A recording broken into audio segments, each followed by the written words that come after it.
你知唔知中國最大嘅資金外流渠道係咩啊？唔係地下錢莊，亦都唔係虛擬貨幣，而係保險。準確啲嚟講係香港保險。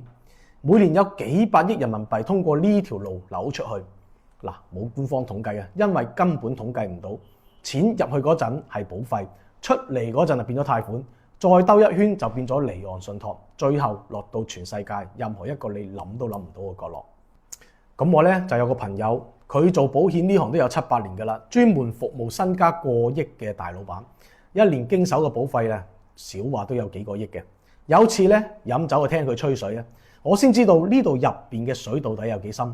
佢同我講嘅第一句説話就嚇親我啦。佢話嗰班大老闆買嘅唔係保險，係船飛嚟嘅。我問佢點解話係船飛呢？佢話就係一張可以將錢從內地搞到香港，再從香港搞到全世界嘅船飛。買咗呢張船飛啊，萬一內地有咩事，人行咗出去，內地嘅資產冇晒，但香港嗰邊嘅錢咧仲喺度嘅，拎住個護照咧就可以東山再起啦。佢同我講時，我真係聽唔明嘅。佢見我面懵懵咁，就點咗口煙，慢慢同我講呢套玩法係點樣運作嘅。聽完之後，我真係成個人都嘔晒。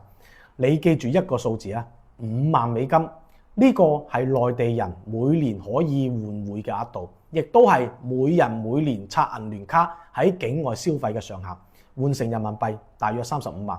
對於普通人嚟講，呢筆錢已經好多啦，但係對於身家過億嘅老細，連個零頭啊都算唔上。咁佢哋係點樣將呢大筆錢轉出去嘅呢？呢度入邊就有一個門道啦。中介就話咧，最笨嘅方法咧就叫螞蟻搬家。老闆自己拆5萬，老婆又拆5萬，仔女拆5萬，父母外父外母各拆5萬，公司財務司機、保險經紀都幫你各拆5萬。一個人5萬唔多，但係人多勢眾，幾十個人一齊拆，一年咧就有成8萬美金整咗出去噶啦。但係你以為咁就完咗啊？呢個只係最低級嘅玩法。真正嘅大客根本唔會行呢條路啊，因為太慢又太夜眼啦。咁我朋友服務嘅老闆咧，玩嘅係另一套，一般人聽都未聽過。對敲，你內地有1個億想搞到香港，就揾專門做呢行嘅人，要佢內地同香港同時都要有賬戶嘅。你將1個億打到佢內地嘅賬戶，表面上睇係正常嘅生意來往，比如話係買貨或者係付服務費，然後佢喺香港將等額嘅港幣再打到你香港嘅賬戶，錢根本就冇過境。內地1個億仲喺內地，香港1個億仲喺香港。只不過換咗個戶主，但係對於你嚟講，香港就平白無故多咗1個億。我當時聽到呢度咧，就覺得唔對路啦。問佢呢1個億入咗香港賬戶之後會點算呢？佢話呢個先至係重點。如果將錢直接放喺銀行咧，太蠢啦！銀行會問來源噶嘛，解釋唔清就會出問題。但係如果你用呢筆錢買咗保險，一切都唔一樣啦。因為保險公司收咗錢，會開一張正規嘅保單。呢份保單係香港保險公司出具嘅合法金融產品，係受香港法律保護嘅，法律上就係你嘅資產。至於你買保險嘅錢最初點嚟嘅，保險公司唔會查，亦都冇義務查。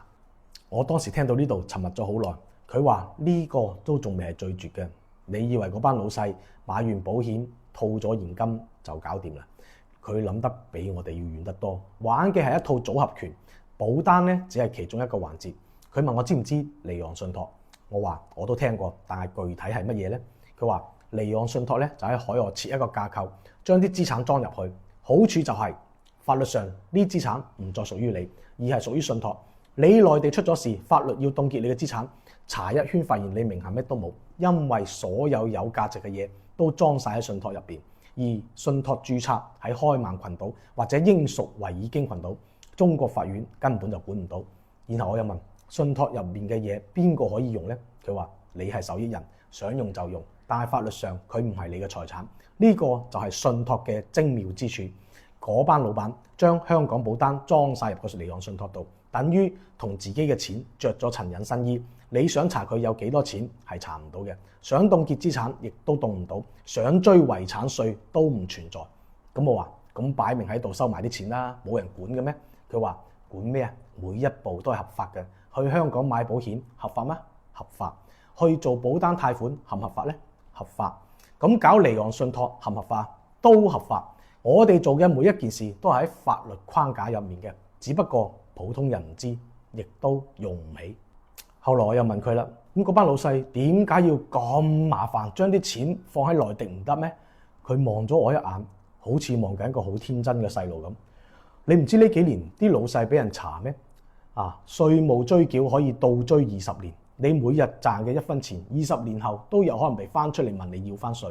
更何況嗰啲本來就唔太乾淨嘅錢，洗黑錢、避稅、灰色地帶嘅，邊個經得起查？佢哋唔係唔想留錢喺內地，而係唔敢將啲雞蛋放晒喺一個籃入面。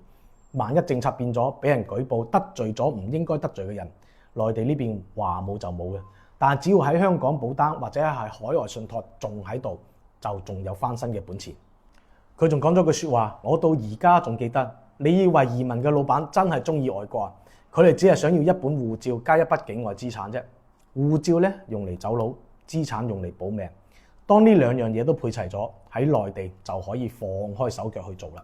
反正最壞結果都已經有底啦，驚咩？我當時呢一餐飯聽完，心情真係好複雜。後來自己研究咗發現呢條路真係走通咗好多年，從最早嘅背現金過關，到後嚟嘅螞蟻搬家式嘅刷卡，再到地下錢莊對敲，而家變成保單貸款加離岸信託，玩法越來越高級，包裝越來越合法，但係本質從來冇變過，將錢從呢邊搬去嗰邊，去咗一個政策變咗攞唔走嘅地方。